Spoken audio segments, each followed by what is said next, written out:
It's taken me countless times to try and get this set up right, and I don't think it's right still, but we're gonna do it anyways because I have to do a couple test videos before I actually film some other content that I need to do.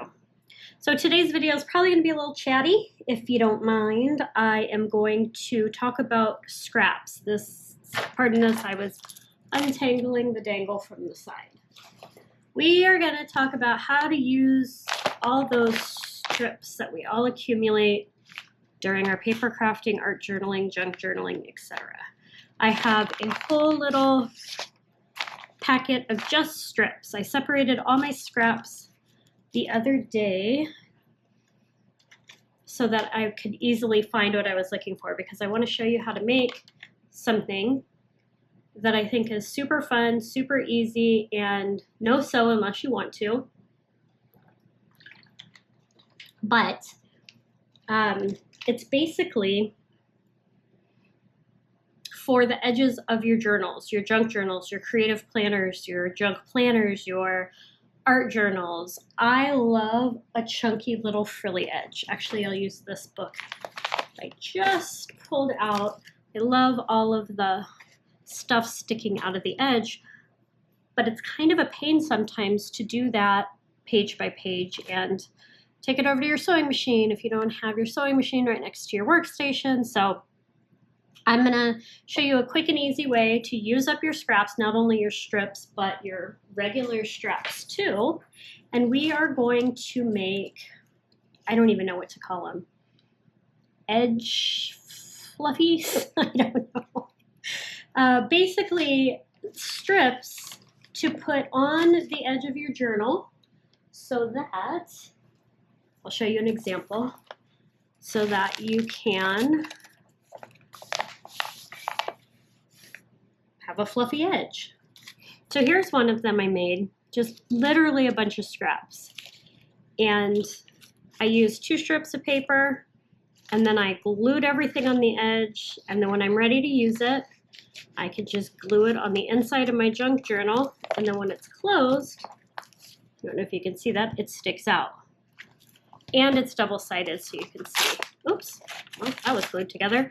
Both sides of the strip. It'll be different on either side. You don't have to do that. You can just do a single strip. Let me see if I have one. I know I do somewhere.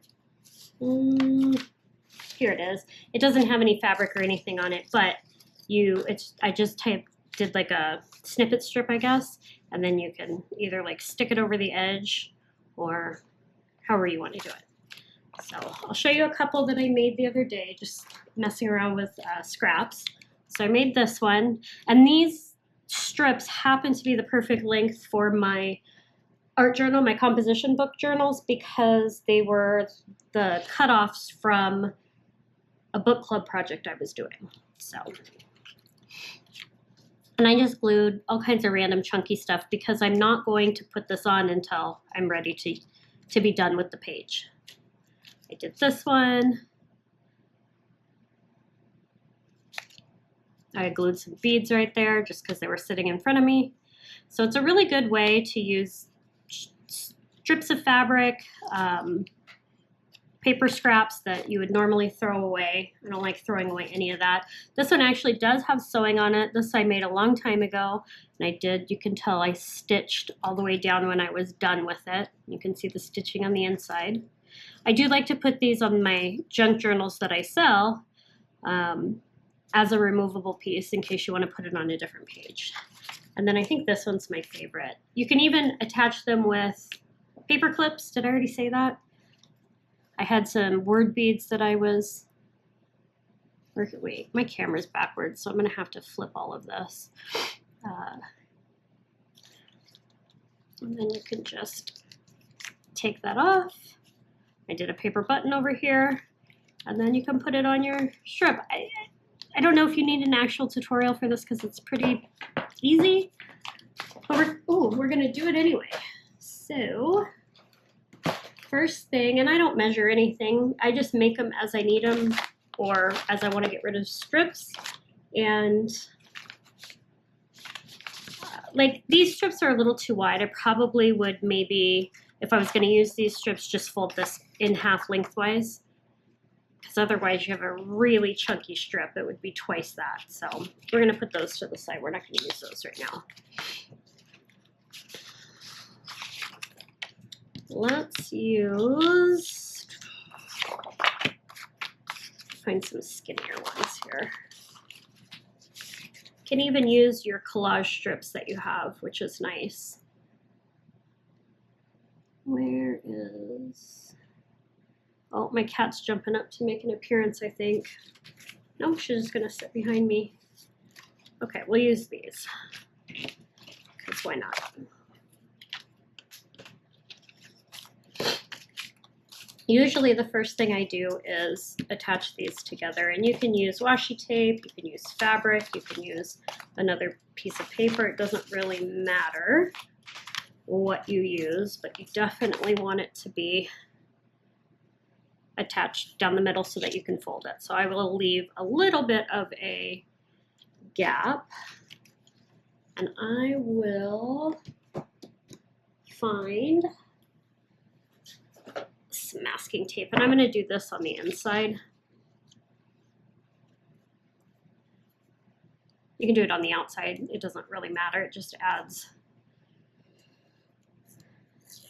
texture if you do it. I'm going to do one side first.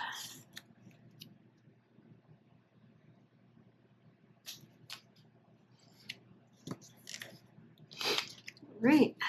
And I want the texture of the cardstock on the outside. You can butt them right up together, which I think I'm going to do. Because once it's folded, it doesn't really matter anyway. Okay. And then trim off the excess. A little uneven, that's okay. And now you have a strip that you can fold in half. And I am just going to use this tape because it's here. And I don't want to waste anything. All right, where is my